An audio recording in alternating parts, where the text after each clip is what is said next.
Ljubljanska travmatologija ob 11. uri dopoldne. Koliko ljudi tukaj oskrbite čez dan? Čez dan 100, po noč pa še 100. Čeprav je poškodovancev to jutro na urgenci precej manj kot običajno, ni dovolj zdravnikov, zato se čakanju tudi peščica ne more povsem izogniti. Čakamo že približno 1 uro pa pol. Najmanj toliko za pregled poškodovane noge. Najbolj mučno je čakanje za tiste, ki čakajo v hudih bolečinah. Kako se počutite? Zdaj le malo boljš, ko sem dobila proti bolečinam, še vse boli.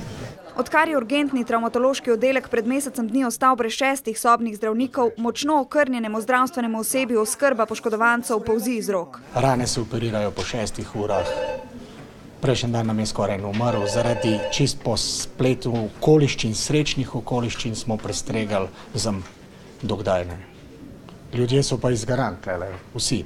Travmatologija se s pomanjkanjem zdravnikov sooča že leto dni, odkar so zmanjšali število kirurških specializacij. Pomoč bodočih mladih kirurgov, ki se na travmatologiji urijo le nekaj dni na mesec, zdaj pride še kako prav. Tukaj imamo od zunaj jih po 40 v vrsti zvečer, tako da je kar težko delati. No, mislim, smo kar obremenjeni, mi tam mladi. Medtem ko izčrpano zdravstveno osebje dela kot po tekočem traku, da bi v čim krajšem času lahko skrbelo čim več poškodovancev, pa ti predvsem v večernih urah in ponoči na pregled čakajo tudi do 8 ur. Zdaj smo v absurdni situaciji, kjer ni noben zadovoljen. Ne sestra, ne zdravnik, strežnica, ne transportna služba, niti pacient. In to moramo nujno presekati, ta gordijski vozel.